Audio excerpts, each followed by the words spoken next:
Hey everybody, one quick second. Alright, we're gonna do a little fan help here. This is my shitty work in progress logo for this sort of thing. I gotta conjure up a fan help thing. But this comes from Figs. Felix calls himself Figs. He had a question about his portfolio, what I can do to help. He sent me some images specifically, but I'm going to take a look at his DeviantArt page first. This would be his DeviantArt page.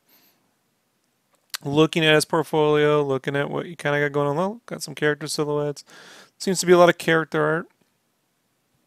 Alright. Alright. Interesting. Oh, a little bit of sculpture, a little armature here. Interesting. Alright, so let's open up specifically the images he would like me to take a look at. I'm going to just drop these in here. It won't let me do multiples. I'll do one at a time. Why won't it? Oh, I know why, because it's fucking zipped up. So annoying. 1 second. This is when people go, you really should edit all out this stuff, you know. Make it all super simple. It's like, yeah, whatever. Alright, now I can do it. I was grabbing it from a zip file. Okay. So this is Figs' art. Hey, Figs, you're here. So we can kind of go over some of this stuff. Alright, so my advice. Well, let's just kind of start with a few things. Let's take this one image. And I'm going to talk about this purely from an illustration standpoint. I'm going to ignore color at this point and rendering. I put color in the rendering category. I'm just going to talk about basic art. First thing I do when I'm looking at anyone's portfolio and their art, I kind of look at like the construction, the development, the basic building blocks of what they're doing. How solid is their stuff? First off, we got like 1-point poses. I would say this, Figs, like you should be able to, without even spending much time, you should be able to take this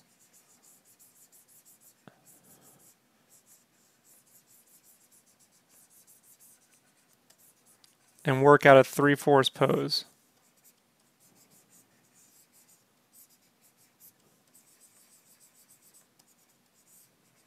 Three-dimensional 3/4 pose without even like trying, to the point where I can take the same exact pose and very quickly also create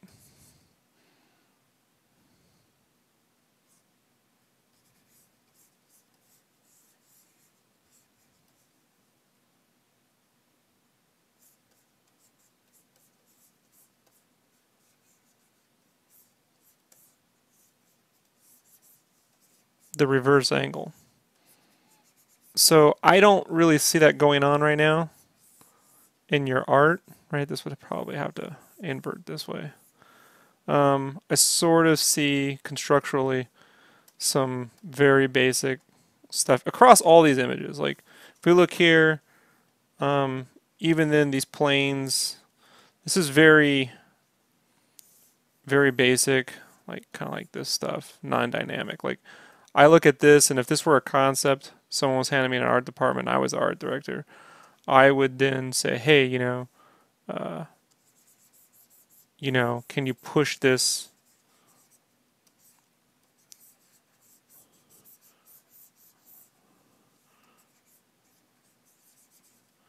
more into perspective? Can you pump up shapes? Can you rotate this hand? make it more like, this looks like chicken scratch to you, but to me it's like that's all I see is these shapes. This is very, it's not bad, but it's very first year. I think one of the things that, you know, before you get into coloring, it's just things like this, right? Like, look at the construction on this hand. This hand,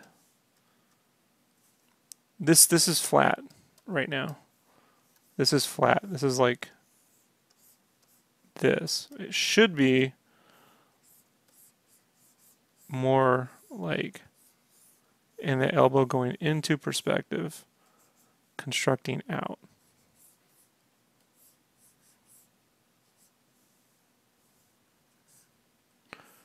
This can be a little bit more, you know, the palm of the hand. And so this.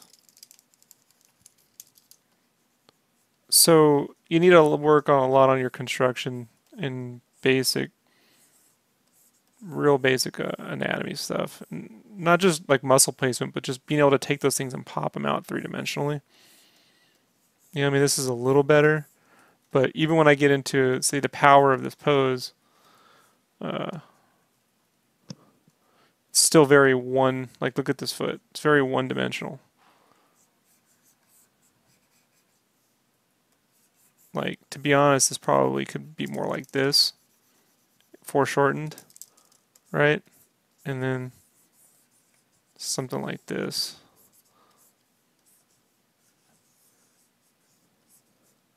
Where, you know, you're looking down into perspective versus straight on. See, right now it's very straight on versus down into perspective. That's going to come from, again, just really fundamentally mastering 3-point perspective. Yeah, above horizons, below horizons. I always try to remember this, right? If you want to know something's below horizon or above horizon, right? Right now, he's below the horizon line. How do I know that? Because I can see the top of something. I don't need vanishing points to know that. Anytime I can see the top of a box, then I know that this stuff is above the horizon line, sorry. So, but it's below. So I need to remove that line. That line's fucking me up. It was a ground plane. So if we look at basic perspective here, anytime something's above the horizon line, you're going to see the bottom of it. Anytime something's below the horizon, you're going to see the top. You can use that as a basic rule. So somewhere around here, the horizon line is pretty high up, which means that you're going to want to see more of the top of things. That's some basic foreshortening tips, right? More of the top, see the very top of his muscles and feet. You know, the top of his legs, the top of his knees. You're going to see more of the tops of those things. And then as he goes above the horizon line, he might be completely below it, to be honest, if you're still seeing the top of his head. But sometimes things can curve up. But I would say he's probably completely below it, you know. You could, if he were to come up, you could draw under the chin, right? But that would look weird. So I would refrain from that sort of thing. And that's just talking about construction. Before I get into things like, you know, expression and like even like surface level nose constructions, solid three-dimensional shapes, like drawing through. I don't feel this face has been drawn through. I feel like this hand was drawn and you kind of drew that face around it because it's kind of lopping this way. Like this should continue through. So a lot of drawing through items here, Figs. You need to continue drawing. You want to make your shapes as three-dimensional as you possibly can. Really not worry about these muscle lines and stuff. A lot of entry-level artists or first-year artists, I always say, like beginning level artists, do this muscle thing where, you know, let's say you got like an arm, right? And then they'll do like this to keep adding like muscle stress lines. And to me, that's adding lines to your art versus defining a shape. The way I think about muscle lines is when they exist is I'm trying to carve out shapes and bone and make things more solid. I'm not drawing lines. See, I'm trying to take this and always making it more solid, more three-dimensional. You know, I can bring that foot in to kind of give a more solid base because it's kind of sticking all the way out there. So I would really just recommend, I would not think in boxes, I would think in three-dimensional shapes. I'm just giving people a basic overview of perspective to kind of know. You always have to know, one, where your character sits in the volume. And in the volume, that's what, you know, perspective is, right? So where in the volume is a character like this? Where in the volume is a character like this one? Where in the volume is a character like this one? And when you know where they're at in the volume, like then you know how to check your construction. Because if she's below the horizon line, I should be able to see a little under her breast three-dimensionally. I should probably see, you know, she could be looking down. But this is how you make things more but that doesn't mean drawing them like boxes. It means building the volume and then building your shapes, finding center. These are things that I'm not the best at teaching people how to do. Like, how do you draw from perspective? Folks, I always come back to, I'll show you. This basic DVD from Scott Robertson's. Basic perspective form drawing from Scott Robertson.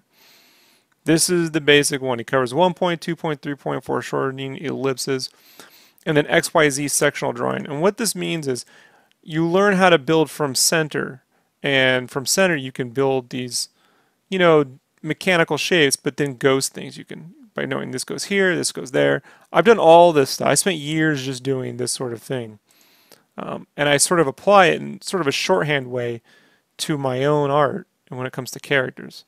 You know the volume, and then you build from center and build all your characters out three-dimensionally. See, like, even just from a conceptual standpoint, this has a lot of broken perspective. You got this weird line that's coming out here. I don't even know where that's going. This is going off into, it's pinching. I don't know why. This is here. This is floating. It's not even on the same plane. These aren't on the same plane. See, I look at a scene like this, although playful and fun, I think about if this were a comic book panel or a storyboard panel that I had to draw, or pitch, let's say pitch.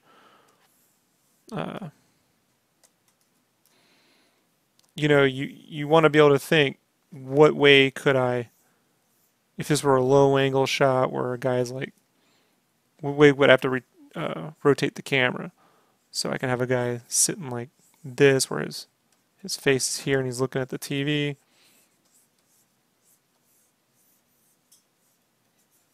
You know, he's got food.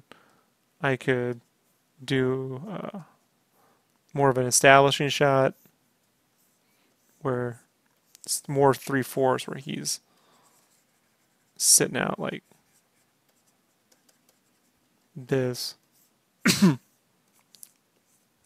But that actually requires drawing everything in correct 3/4 perspective. Could also conceptually, I would not recommend this, but you could do something, you know, sort of curvilinear, where it's kind of hard to describe,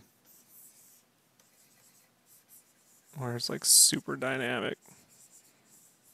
It's kind of bending around.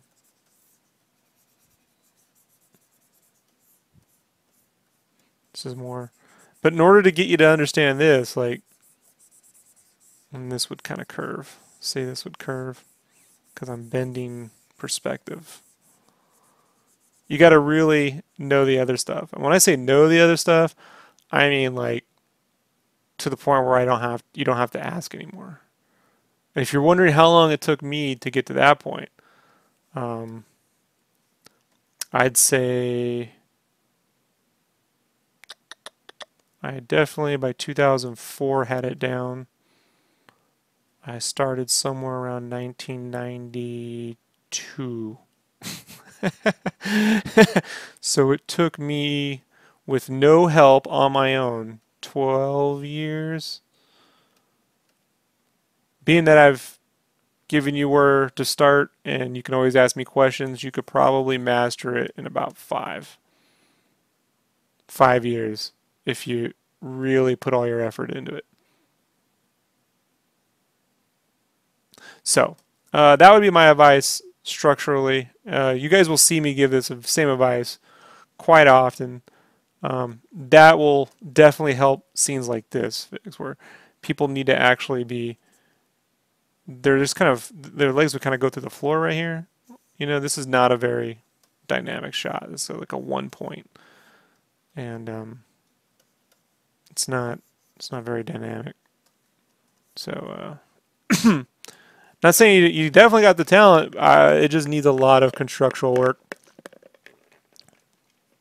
Got to be consistent, yeah, and spend less time developing scenes and characters, and spend more time right now developing the shapes and constructural characters. I could tell you definitely between 2002 to 2004.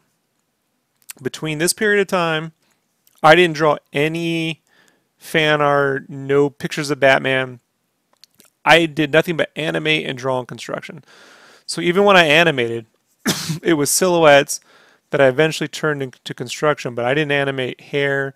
I didn't animate, you know, realistic faces. Hey, what's up? I just animated and worked on building construction, characters in construction, characters, you know, low, they can be a high angle shot like this. And that's where I really developed my own silhouette technique, because see how much faster that is? Like I can see into perspective, so like I can very quickly, if a director said, "Hey Rob, I want a low angle shot looking up," the same thing. You know, I can just blob some paint. I can show the bottom of his feet. You know, it's not the most perfect thing, but look how quickly this kind of goes. Okay, that's completely wrong. So, and then I could take that and very quickly, by drawing what's in front, that leg is fucked up, but you get the idea. I can find center, draw what's in front, and work my way back up to the vanishing in here. It's inverse. There's center, center on the leg, center on the arm, and just all the foreshortening, everything works there. That's because I've trained my mind to see that way. I think that's the most important thing. As for color, there's no, this is all very coloring book like. So the thing to remember, and this is where we're at, the 20-minute mark, so I'm going to spend about 5 minutes on this. The thing to remember about color is there's two ways to do it. Very basically, you can paint by numbers or you can paint with emotion. Sometimes people say paint with light, but that's an effect. So painting with light would be like this. Let's take the same basic thing. I'm going to set this to here. Let me just tint this with the dark purple. For no reason, not that I think this means anything, just there's more of a blue light in this scene, so I'll make it blue. So let's say this was being lit, and this is my key light source. So like,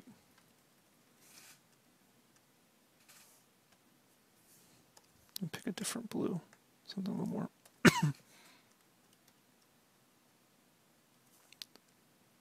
So if the light's coming from top, I'm thinking about the shapes three-dimensionally, but I have this light source, right?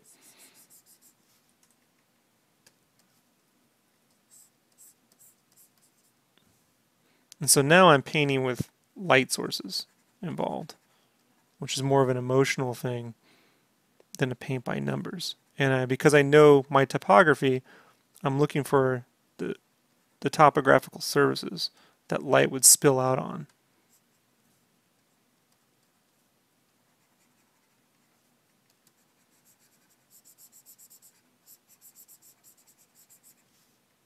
Maybe it's not that harsh. So, and then all this would have to be lit.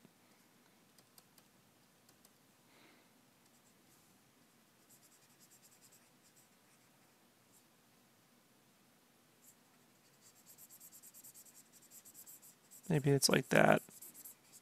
I like to make it dark and paint in the light source when it's more moodier. So this right here would be casting shadows because they're blocking the light. So this doesn't have anything to do with me understanding color so much as thinking about the light sources. And because I understand three-dimensional shapes, I'm able to quickly block in the light source according to the shape that it's falling off. So to understand this better, you need to start studying light and photography. Like actually, you can take a very basic mannequin model or toy, turn all the lights off, and get like a little lamp and light it, even like a little thing, your phone, whatever, and just light it underneath, put it behind it, and start to, you can make a very basic three-dimensional drawing of that mannequin, and then light it from whatever angle. Like this is top down, but let's say the light source was more global. It's minimal light, so it's going to have an overall global thing. I'd say it's going to have a large primary light. I can add shadows too. Probably make that a little less harsh. Make it more of a hard. I like that a little color. So I could think about where the shadows are going to be right there.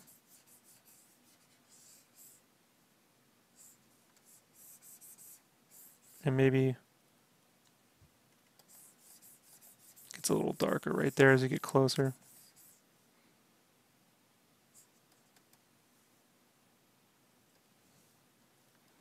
And these guys could be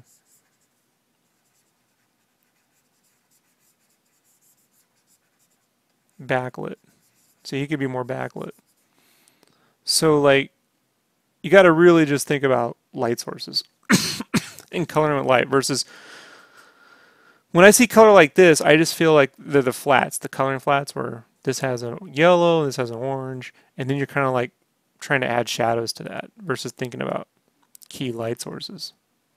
So I've done a mini tutorial on this before, but when it comes to light sources, you basically you need to think about global light, which is what light's coming from the world, and local light, which is light source coming from immediate spaces near you. So the global light here is this light from this room, but local light could be the red from his eyes bouncing off onto maybe some of his face, or if these rooms are lit, they could be spilling light out this way too.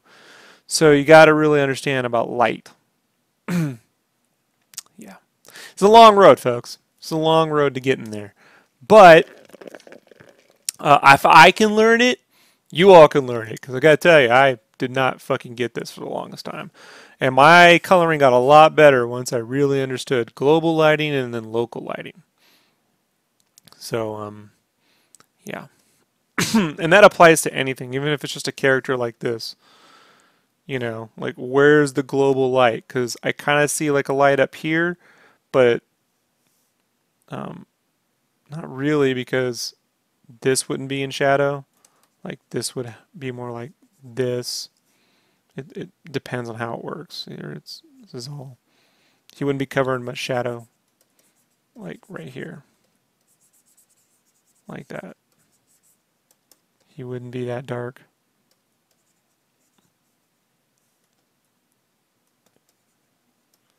So, but all the coloring in the world can't save a shitty drawing, man. You know? So, not to say this is a shitty drawing, but that's the way I look at my own work. Like, I could take shortcuts with the coloring. Sometimes I have to because, you know, you do your best.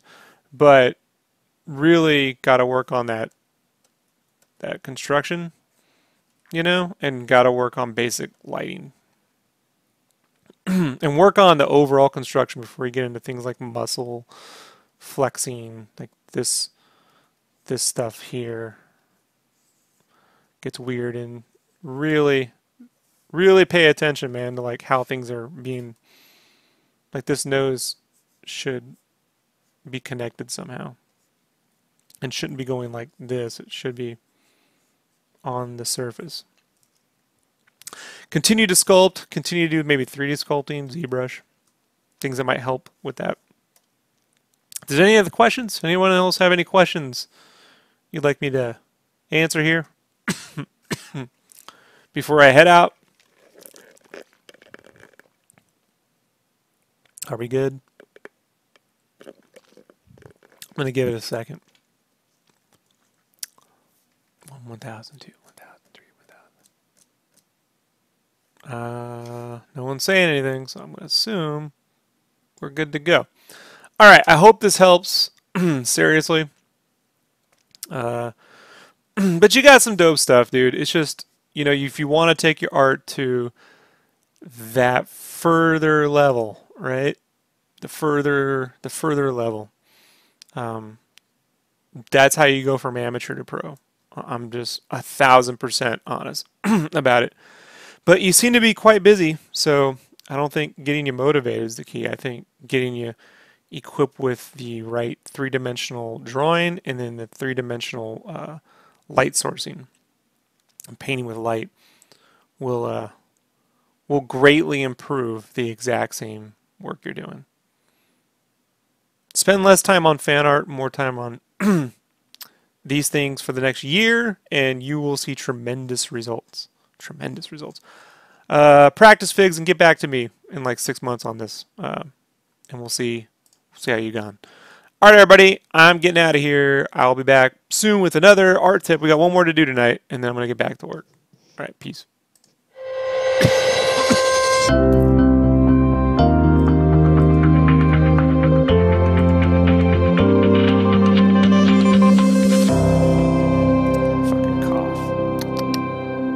Peace, everybody.